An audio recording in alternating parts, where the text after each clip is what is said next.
Good evening, ladies and gentlemen. Welcome to Calls. This is the 2026 Valero Texas Open Initial Research Show. It is a sad day for yours truly. March Madness has officially ended for me as Duke is knocked out in the Elite Eight by UConn. Up 19 earlier in the first half. Slowly let the lead slip away.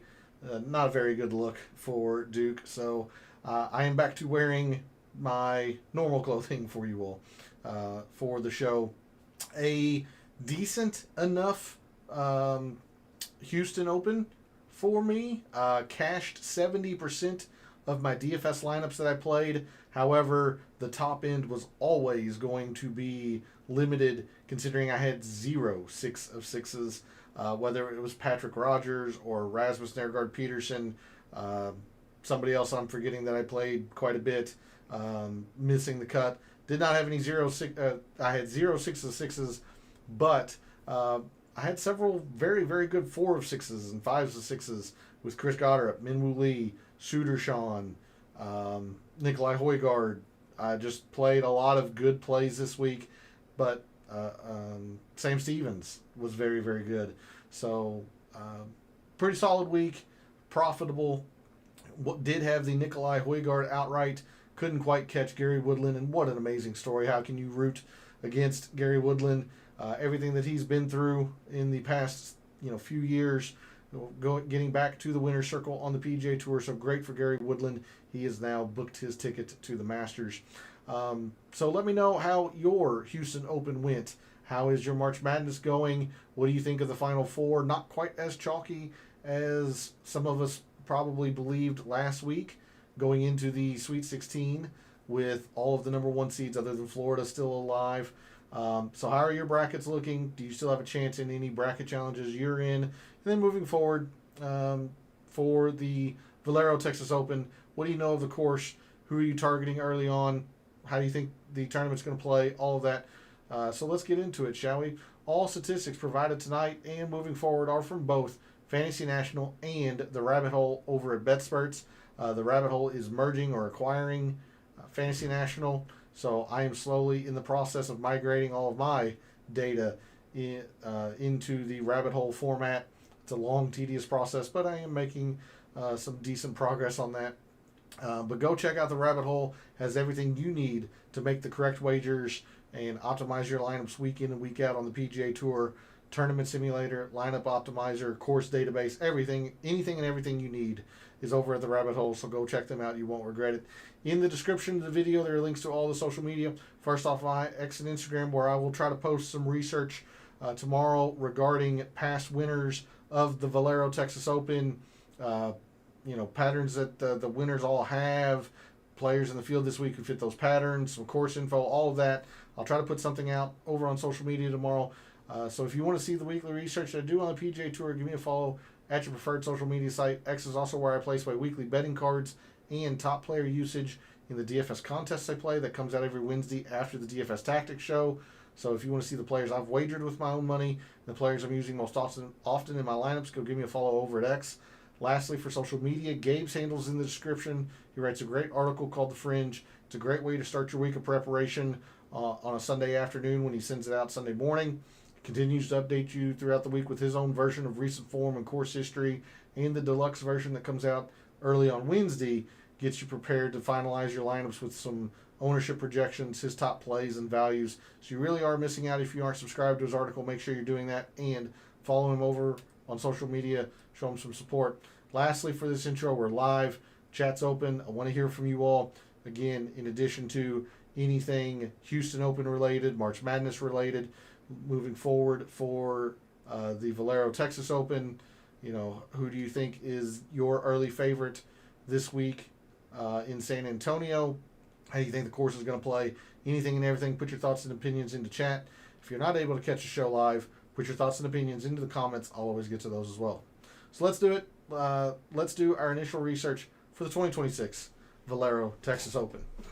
We're going to start, as we always do, on a Sunday night over at the GCSAA Tournament Fact Sheet. Good evening, Echoes. Thanks for jumping in chat. Very much appreciated. My stream keeps going in and out. Okay. Let me I've been having some internet issues throughout the day, so I see that now with my dropped frames. Give me a second. Let me send this message out. Sorry about that. Like I said, I've been having some internet issues all day. Cable went out at one point earlier today, so hopefully it'll right itself. A little bit out of my control. We look at the tournament fact sheet for the Valero Texas Open. We are in San Antonio at TPC San Antonio. Now, there are two courses here in San Antonio. The course that we are going to play, the Oaks course, designed by Greg Norman. And then there is a Canyons course that was designed by Pete Dye. But that is not seen on the PGA Tour. We are only focused on the Oaks course. As I just mentioned, it was designed by Greg Norman, opened in 2010. TPC San Antonio, specifically the Oaks course, is a pretty long par 72, measuring over 7,400 yards. Now, Houston, hey, good evening, John. Thanks for jumping in chat. I am having internet issues. Hoping it clears up soon.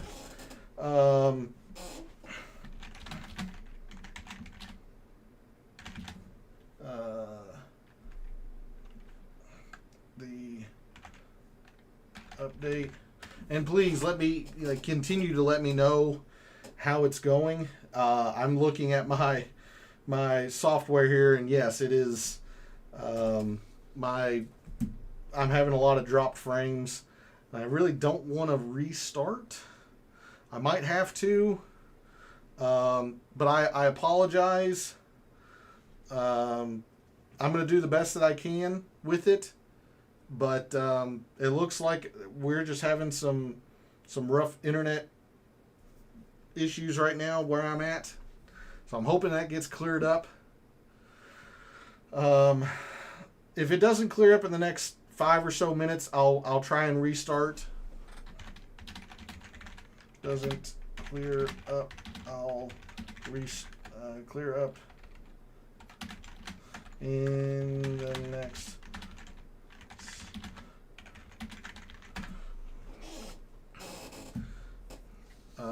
I just sent a message, so hopefully things are going to get cleared up here soon. A little bit out of my control. Like I said, we've been having trouble all day today.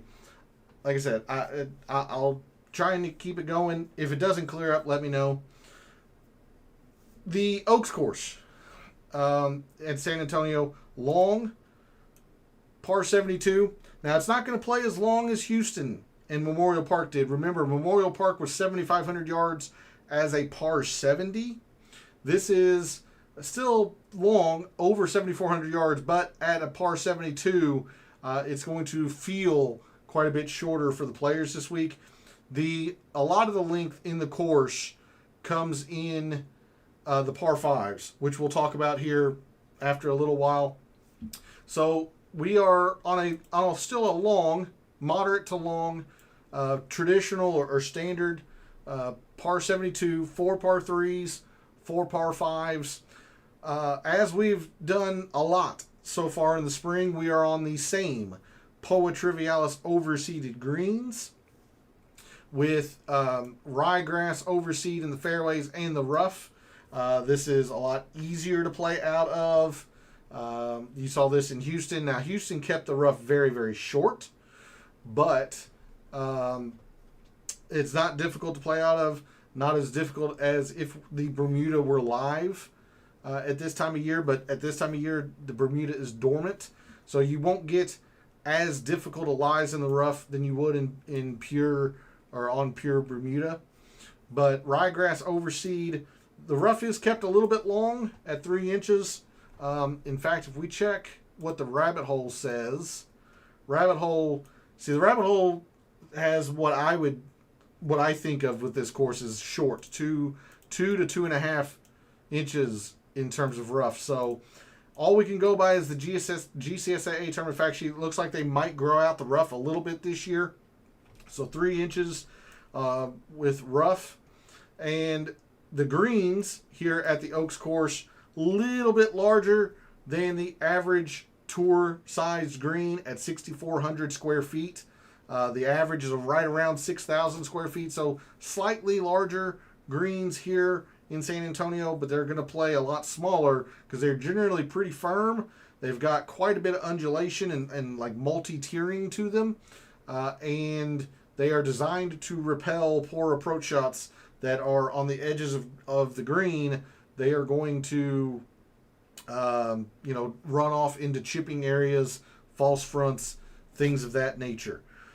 So they're going to play quite a bit smaller than this 6,400 square feet.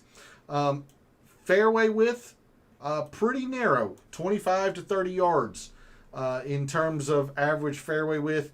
Really pinches in the landing areas around 300 yards. So this is not as freewheeling as Houston was last week and Memorial Park. Players are much more prudent here at the Oaks course. There are not a whole lot of bunkers, but what bunkers there are large and deep and very, very penalizing. So generally speaking, players are going to avoid these bunkers whenever possible. There are 3 holes with water in play. There's a look at the Oaks course in terms of a GCSA tournament fact sheet. Again, a Greg Norman design. He's got his hands on a couple of courses on the PGA Tour. If we were to check the rabbit hole, we can look at Greg Norman. So we might do that just out of curiosity. Greg Norman design, a fairly long, moderate to long, traditional par 72, 4 par 3s, 4 par 5s, slightly large Poa Trivialis greens with rye overseed that's going to play a little bit easier than if the Bermuda was alive at this time of year. Fairly narrow fairways at 25 to 30 yards in the landing and narrower in the landing zones. 3 holes with water in play and very, very penalizing bunkers. There's a look at the GCSA tournament fact sheet. We now go to the rabbit hole over at BetSperts, and the field this week is fairly strong. This is the last tournament before the Masters for everybody. Masters being next week. So this is the last chance for a lot of these players to either qualify for the Masters or to tune their game. The only way a player is going to qualify for the Masters now is to win the Valero Texas Open. A player would have had to have been in the top 50 after the Houston Open, or as of today. So the biggest story was Michael Thorbjornsen. He needed, I believe, a tie for 12th or a tie for 11th. Had a pretty poor Sunday. Falls outside of the top 12. Does not qualify for the Masters. Therefore, he is now forced to win to get in. And every player that is not in the Masters already is win, and you're in the Masters. If you do not win, you are not in. So players like Siwoo and Colin Morikawa and Hideki, Russell Henley, I believe Nikolai Højgaard's already in the Masters. They're fine. But players such as Patrick Rogers and Michael Thorbjornsen and Sudarshan, I believe Thorbjorn Olesen needs to qualify. So players of that ilk are going to be needing to win to be in for next week. But speaking of the field this week, a fairly strong one. The Texas Open usually has a fairly strong field, about average on the PGA Tour. Again, Siwoo, Colin Morikawa, Hideki, Russell Henley, Bobby Mack. So you've got a few big names here. Ricky, Jordan Spieth, Matt McNeely, Tommy, the biggest name that is in the field this week for the for the Texas Open, Valero Texas Open. Ludwig also here. So big names, pretty top heavy, as I could imagine the eights, the lower eights and down are going to have a pretty drastic drop off in terms of quality, would be my estimation. That is generally what happens here at the Valero.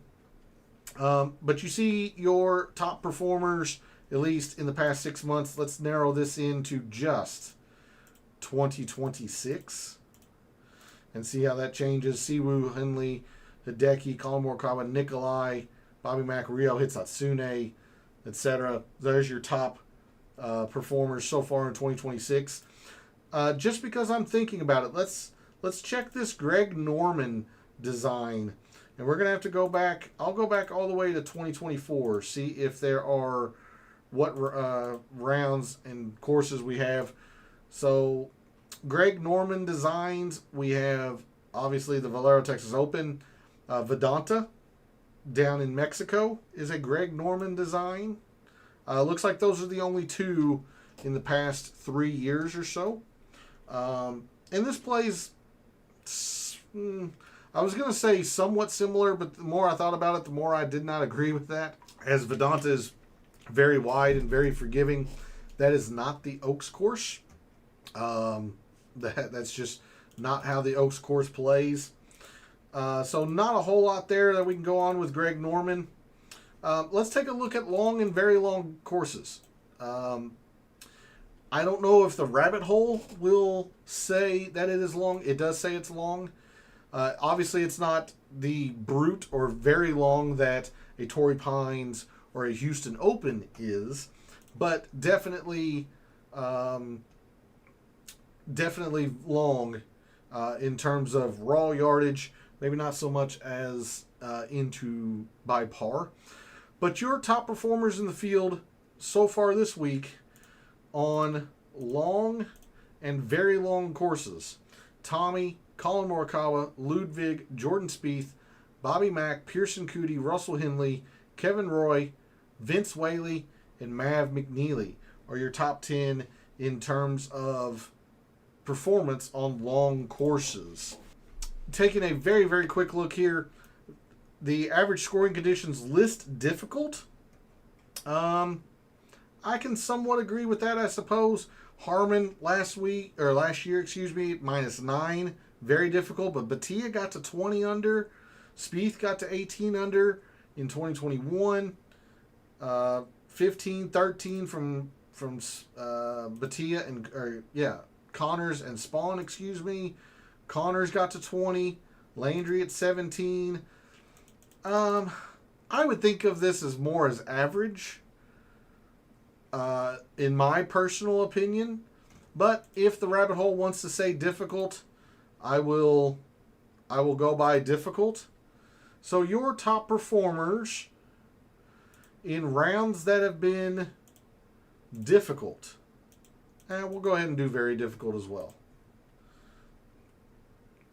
Top performers when scoring is difficult and very difficult: Bobby Mack, Tommy Fleetwood, Ludwig, JJ Spawn, Russell Henley, Rio Hitsatsune, Jordan Spieth, Colin Morikawa, Mav McNeely, and Sepp Straka are your top 10 in terms of performance when are on difficult and very difficult conditions. Just checking my settings here. Looks like it's choppy, so I apologize. I've tried to eliminate things in the background, doing the best I can. With that, why don't we go ahead and go to the course fact page here at the Rabbit Hole. As we said, it is long. It is a TPC, obviously being TPC San Antonio, and a Parkland design. Difficult scoring conditions, Poa Trivialis. Now, the difference is these are kept fairly slow, at least on the stimp meter. 11.5, slow to average, as opposed to a lot of the fast greens we've seen, especially down in Florida. Houston can play pretty fast. These are generally kept pretty slow because of the wind that can be very, very prevalent especially at this course, but in Texas in general. Slightly larger than average green size at 6,400. Off the tee club type, mixed. Players do not hit driver on every par 4 and par 5 here because of the difficulty in staying in the fairway. These fairways really pinch and narrow once you get in the landing zones. And to hit the green from the rough here is just very difficult. Gaining strokes off the tee is difficult. Gaining strokes with approach is difficult. Now, around the green, average, and putting is average. It is just a very difficult ball striking course. So we'll want to keep that in mind moving forward this week. We look at the scorecard here in the rabbit hole. We have the very difficult opening par 4 at 454 plays to a third of a shot over par. You have a quarter of a shot over par, 2/10, 2/10, a tenth. Just a lot of bogeys. A few doubles around. The very long par 4 fourth at 481. You've got the long par 3 third at 213. Good evening, Joanne. Thanks for jumping in chat. Very much appreciated. Was glad to see Woodland win one for what he's gone through. I couldn't agree more. I apologize, Joanne. I know I seem to be having some internet troubles. I know it's the show or the stream is choppy. I've done everything I can think of to try and smooth that out.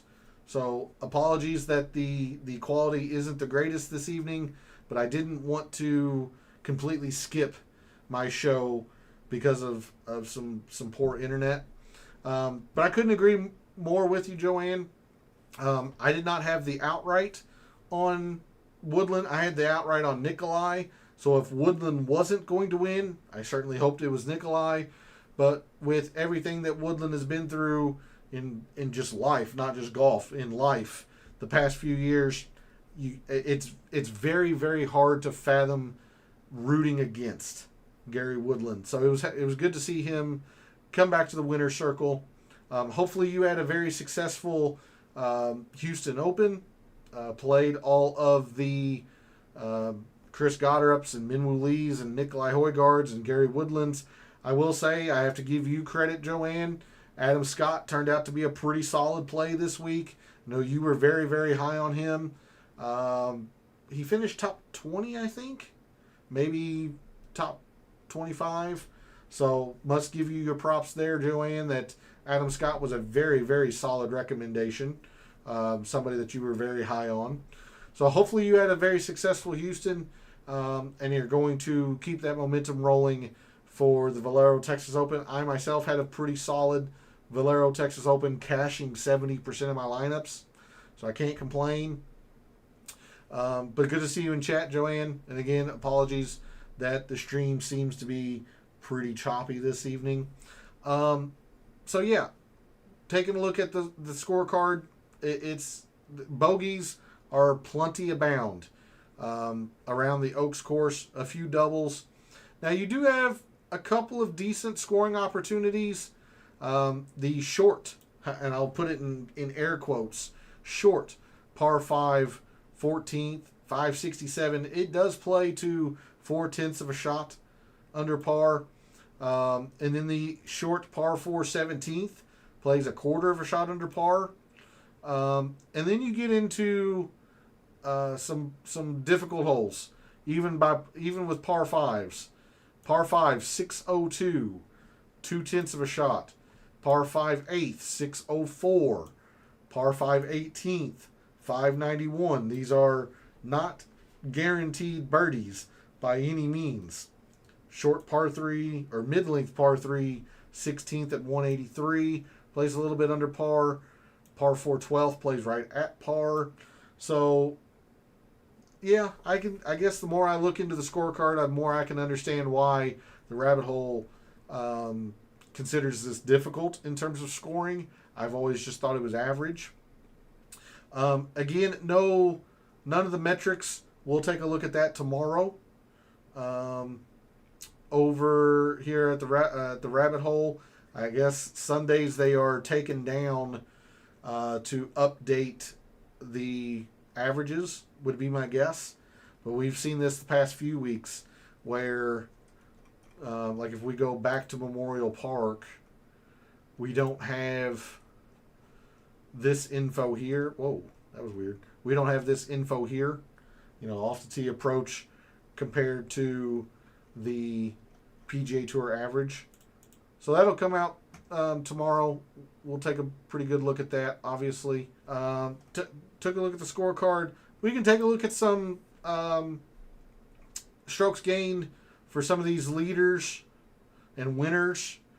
I want you to notice, though, that there are different types of winners here. Brian Harman, never going to be, long off the tee or great off the tee by any means, was actually negative. Ryan Gerard was negative off the tee. Ryan Gerard did everything with the putter last year, really with the short game. Harman was great with his irons. Akshay, very solid ball striking and made just enough putts. McCarthy was very good with the short game. His irons were dialed that week. Did just enough with the off the tee. Corey Connors always keeps the ball in front of him. Excellent with the irons. He was slightly positive with putting. The one commonality between all of these winners is that they are pretty darn good with their irons. Your top iron players, this is where a lot of my focus is going to be, especially early on this week. Siwoo, Colin Morikawa, Austin Smotherman, Daniel Berger, Sepp Straka, Hideki, Marty or Zicheng Do, Nikolai Højgaard, Ryo Satsune, and Ludwig.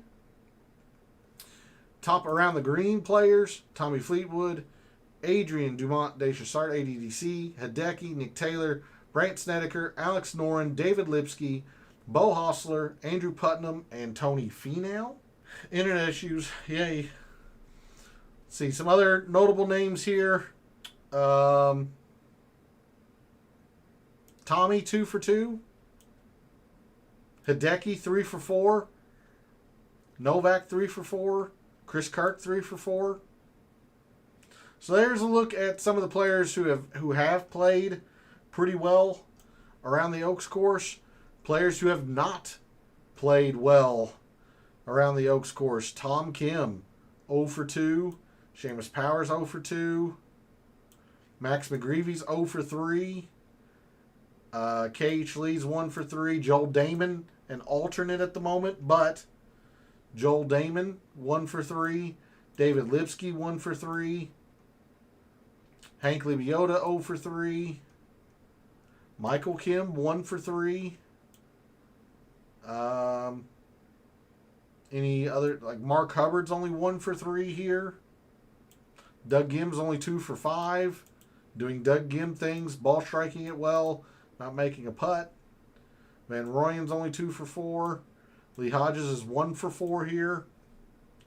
So there's a look at some of the players who have and have not played well around the Oaks course, and the best way that I can summarize it without it being available in Fantasy National. So unfortunately, looks like the quality of the show wasn't that great this evening.